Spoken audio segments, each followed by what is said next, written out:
경기 데일리 박익희 기자입니다. 네.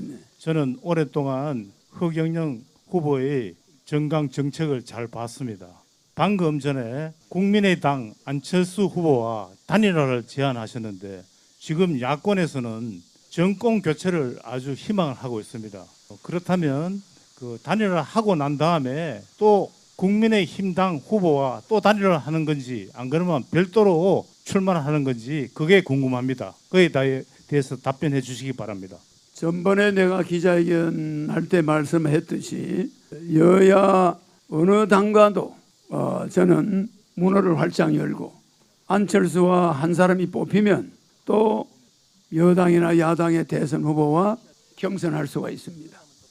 그래서 국민의당 후보와도 경선할 수 있죠. 어떤 당과 허경영과 통합을 원하는 당이 있으면 언제든지 문호는 열어놓고 할 것입니다. 저는 글로벌 뉴스통신 발행인 권혁중입니다. 네, 반갑습니다. 이 장소는 권율 장군의 의미 있는 사적지입니다. 현재 이순신 장군은 지금 직급으로 말하면 해군 참모총장이고 권율 장군은 지금 직급으로 말하면 합참의장 직급입니다. 초헌관이 현재 권율 장군 행사에는 고양시 시장이 옵니다. 1급 공무원이 옵니다. 그런데 이순신 장군 행사에는 문화관광부 장관이나 대통령이 직접 갑니다. 혹시 허경영 대표께서 대통령이 되신다면 이런 격상할 수 있는 부분을 권율 장군 부분에 대해서 견해를 말씀하여 주시기 바랍니다. 나는 이순신 장군도 강화문에 동상이 있죠.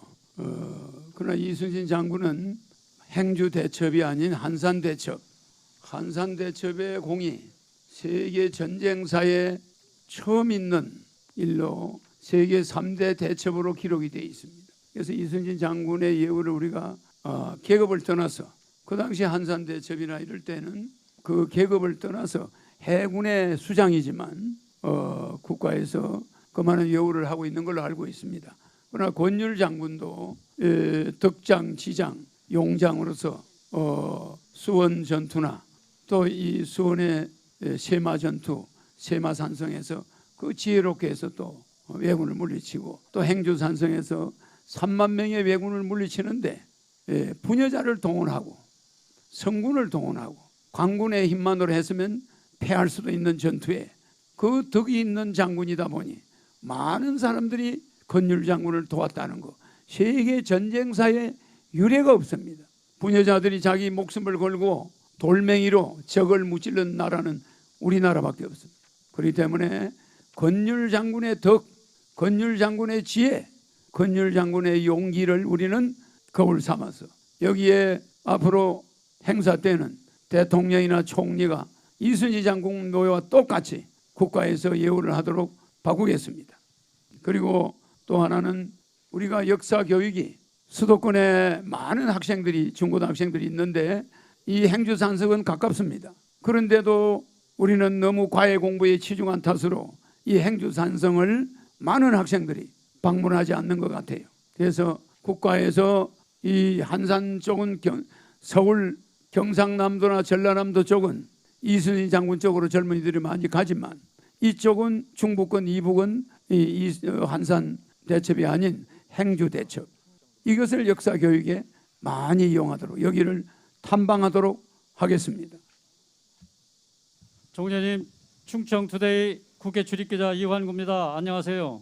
대선 예, 출마 선언을 반갑습니다. 축하드립니다. 반갑습니다. 지금 이제 제가 요즘 시대의 화두인 공정의 가치를 대통령이 되시면 어떻게 세우실 건지 한 말씀만 부탁드리겠습니다. 대통령은 긴급 재정 명령권이 있습니다. 국회의원이 야당이 지금 여당이 180명이나 되고 또 국민의힘의 당에 있지만 제가 국회의원 없이 대통령 돼서 어떻게 1억을 주냐? 2달 안에 대통령의 긴급 재정 명령권은 국회를 통과할 이유가 없습니다. 먼저 시행하고 나중에 처리하는 겁니다. 그래서 대통령의 긴급 재정 명령권으로 2,000조를 양적 완화해서 2달 이내에 18세 이상 모든 국민에게 1억씩을 주어서 코인이나 각종 이상한 일에 연루된 젊은이들이 신용불량자가 되고 고시방에서 쫓겨나고 부모하고 원수가 지고 부모님 돈을 파탄내고 이런 어려움을 18세 이상 1억씩을 주면 한 가정에 적어도 5억, 4억, 3억 이런 돈이 들어가게 되므로 우리 국민이 누가 대통령이 되는 게 중요하지 않습니다. 돈 1억을 받느냐 안 받느냐, 신용불량으로 폐인이 되냐 안 되냐, 이런 기로에 있습니다. 뭐 다른 대통령이 되면은 돈 10원 주겠습니까? 국가혁명당 대통령 당선자는 대통령 긴급재정명령권으로 일단 국민들의 긴급한 코로나로 인한 직장에 쫓겨나고 600만 소상공인들이 파산하는 이런 지경을 근본적으로 해결해 내겠습니다.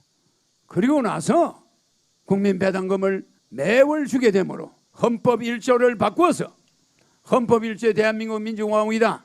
이 헌법 1조는 저 130조로 뒤로 돌리고 헌법 1조에는 대한민국 국민은 누구나 매월 150만 원의 국민 배당금을 받는다.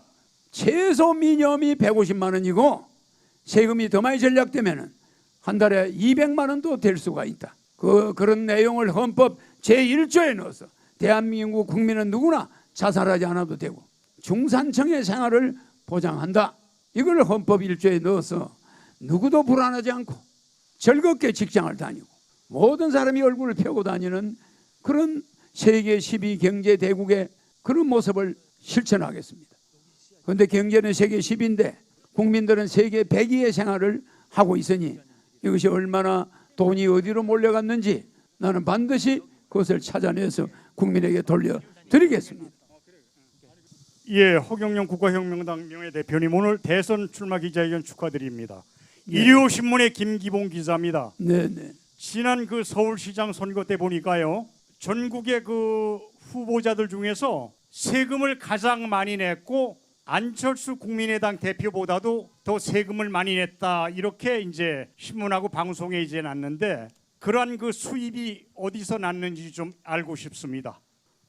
저는 강연 수입으로 1년에 한 50억 정도 종합소득세를 45억 어제 정확하게 계산하면 그 정도 되겠죠.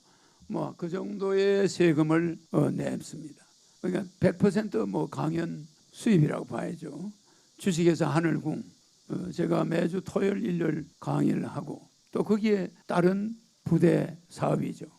그런 수입이니까 떳떳하게 세금을 냅니다. 그러니까 아마 몇 년 후에는 연간 종합소득세 랭킹 대한민국 1위가 되지 않겠냐 이렇게 내다봅니다. 제가 조금 전에 질문을 했는데 질문을 하나 더 하겠습니다. 예. 지금 대한민국은 지난해 출산율이 0.84명이고 올해는 약 0.7명대로 떨어질 것으로 예상하고 있습니다. 출산율을 확실히 높이는 방법에 대해서 허경영 총재님은 현금 지원, 결혼 축하금 이런 쪽으로 말씀도 하시고 했는데 좀 더 구체적으로 대한민국의 가장 시급한 문제에 출산율 제고를 위해서 획기적인 방법을 좀 소개해 주시죠.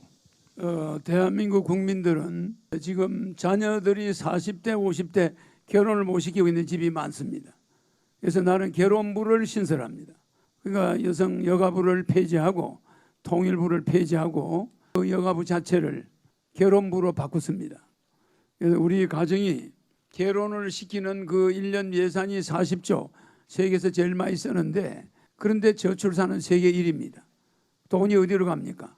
산모한테 전달되지 않습니다. 엉뚱한 데 전용되는 거예요. 그래서 이런 정치 예산, 무슨 대통령 나가는데 500억씩을 줍니까? 여야 후보한테. 이런 나라는 세계에서 우리밖에 없어요. 예산을 아주 전략해서 여성들이 애를 낳게 해주는 데는 그때 돈만 준다고 애 낳을 사람이 없어요. 생활이 안정되는 남자를 만나야 되는데 국민 배당금을 주게 되면 생활의 안정 걱정은 안 해도 됩니다. 부부가 300만 원이 나오니까. 그래서 국민 배당금이 출산을 위해서 30년 전에 만든 거예요. 그리고 두 번째, 그러면 또 결혼을 해야 되고 집이 있어야 되잖아요. 그래서 결혼하면 3억을 줍니다. 30년 전에는 1억을 준다고 했는데 요새 물가가 올라서 3억을 줘야 집을 얻어요. 주택자금 2억 공짜로 주는 겁니다. 또 결혼자금 1억 주는 겁니다. 그러면 3억을 가지고 두 사람이 전셋집이라도 얻을 수가 있어요. 그리고 나서 애를 낳으면 또 5천만 원을 현금을 줍니다. 제 공약은 자동차를 치면 타이어, 핸들 모든 3만 개의 부속이 다 들어있는 거예요. 33 공약이 전부 메커니즘으로 연결이 돼 있어요. 그런데 혹자들은 내 공약을 하나만 쏙 뽑아가 자동차를 치면 핸들만 가져가는 거예요. 그러면 출산이 되겠습니까? 안 되죠. 말하자면은 내 공약은 하나에서부터 33가지가 쫙 연결이 돼 있어서 그것이 국민 배당금이 결국 출산율에 영향을 줘요. 국민 배당금이 또 결혼하면 1억이 결혼하면 3억 주는 것이 출산율에 영향을 줍니다. 애 낳으면 5천만 원 주는 게 출산율에 영향을 줍니다. 근데 애들 우유값 준다고 애 낳습니까?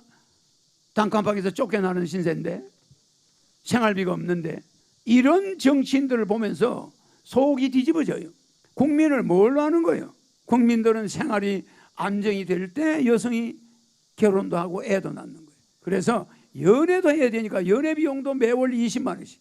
결혼 안 한 사람은 나이가 80이라도 연애 비용이 나와요. 혼자 된 사람들은 전부 연애 비용이 나옵니다. 독신들은 한 달에 20만 원씩. 그러니까 연애 비용 주죠. 생활비 150만 원씩 주죠. 결혼하는데 3억 주죠. 애 낳으면 5천만 원 주죠. 이래도 결혼을 할까 말까 망설여요. 왜? 너무나 취직하기 어렵고 생활이 어려우니 이런 세상에 딸내미 아들내미 낳아놨다가 얼마나 많은 사람한테 박해를 받으며 버림받을까 걱정스러워서 애 안 낳습니다. 엄마 지금 내 집 앞에 다 왔어 했는데 골목에서 납치돼가지고 어디론가 가버려요. 평생 연락이 안 끊겨버려요.